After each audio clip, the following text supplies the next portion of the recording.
Hello everyone, I'm Anif and today I'm with my friend Imam. Hi Imam.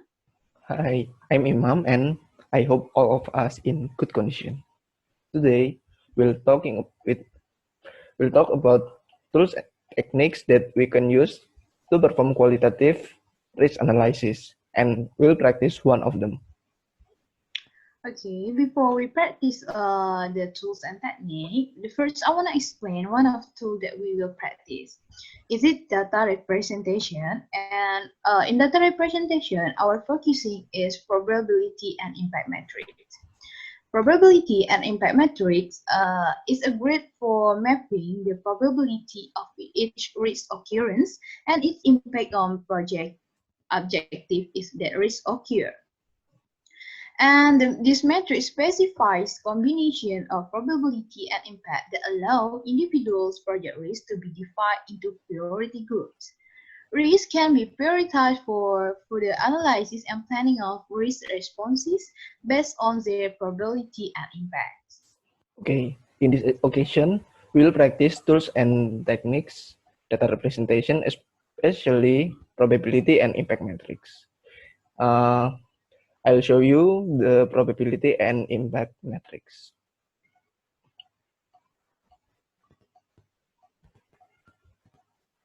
Can you see it? Yeah. So this table is probability and impact matrix. In the left one is how the likelihood of the risk, the probability, and the top one is impact of to the project. There are low, medium, and high. So, and then here's a table of the risk and what are the risks.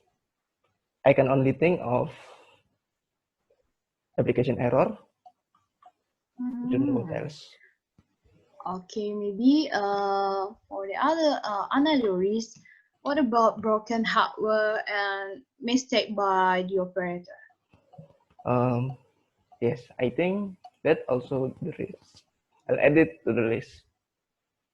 What are broken hardware? Broken hardware and mistake by the operator. Mistakes By the operator. by the operator. So, what do you think the application error is in the probability and impact matrix?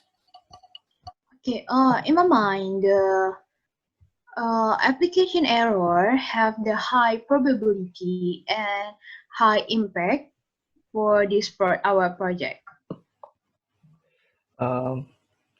But I think the probability is not as high as you think, because if the application really often error, it is not usable, and I think it is in medium probability, but of course high impact.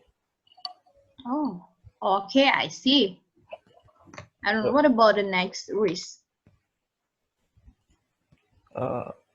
Next risk is broken hardware. Broken hardware. I think someone cannot use the application with a broken hardware, so the impact is high. What do you think is the probability? I think the broken hardware has a low probability because it's rare happen in this project. Okay, so I'll write it here. Broken hardware. And then the last one is mistakes by the operator. I think the probability is low because, of course, the operator has already trained before. What do you think? Yeah, I agree with you. And so, what do you think about the impact of the mistake by the operator? In my mind, the mistake by the operator have the medium impact, Uh, and yeah, I think like so. okay, so low probability and medium impact. So here, For the mistake by the operator. it's by the operator. So uh, I think that's all for the probability and impact matrix. We already mapped the risk by the probability and impact. So now, The next, what do we do? okay. After we perform qualitative risk analysis, we should update the project documents. Project documents that may be updated include but are not limited to. The first is assumption log. During the perform quality risk analysis process, new assumption may be met, new constraint may be identified, and existing assumption for constraint might be revisited and changed. The assumption log should be updated with the new information. And the second may be issue log. The issue log should be updated to capture any new issue and cover or change in currently logged issues. Okay, so the next is risk register. The risk register is updated with new information generated during the perform qualitative risk analysis process.